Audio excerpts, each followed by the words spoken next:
दर्शक बंधु आसिला भयंकर खबर शेष में जगन्नाथ को नहीं आरंभ होगला बेपार।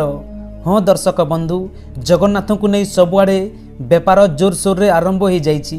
महाप्रभु श्री जगन्नाथ स्नान पूर्णिमा ठारू 15 दिन पर्यंत अणसर नीति रे रही थांती। एही अणसर नीति भितरे महाप्रभुंकर श्री मंदिर भितरे अभड़ा भोग होई नथाय।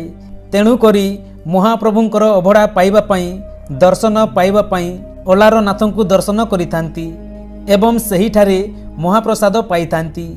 एही 15 दिन भितरे किछि दुष्ट लोक परिस्थितिर फायदा उठाई पुरी रे डुप्लिकेट महाप्रसाद रंधन करी भक्त मानकु धुआं बुलाइबार खबर सामना को आसीछि।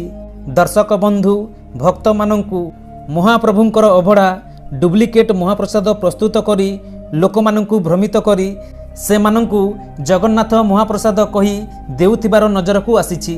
जहा धरा पड़िथिला लोकनाथ रोड रे डुप्लिकेट महाप्रसाद रंधा जाउथिबार खबर आसीबा परे सेठारे पुलिस चढ़ाऊ करिथिला एवं देखिबाकू मिलिथिला जे सतरे सेठारे महाप्रसाद ना रे डुप्लिकेट महाप्रसाद तैयारी होतिला।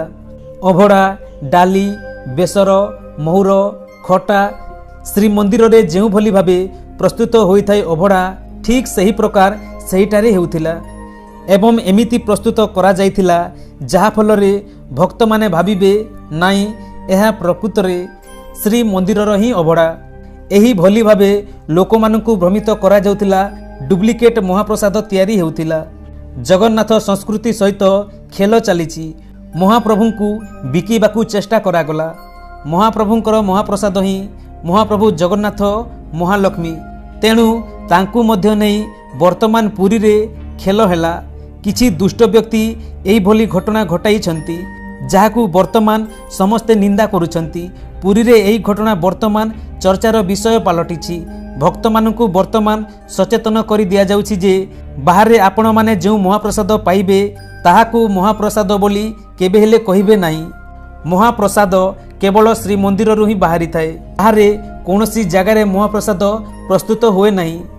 तेणु दर्शक बंधु देखंतु महाप्रसाद को नहीं केमिति बेपार आरंभ हो जाइछि। यह एक अति दुखर कथा। वर्तमान कलिजुगर शेष समय रे जो विनाशकाले विपरीत बुद्धि ताहा देखिबाकू मिलुछि सेहीटा पुणी श्रीमंदिर रे। दर्शक बंधु आपणक मतामत कौन कमेंट रे निश्चय जणाइबे। तो दर्शक बंधु वीडियो जदि पसंद आसे वीडियो को लाइक करंतु और आम चैनल को सब्सक्राइब करंतु।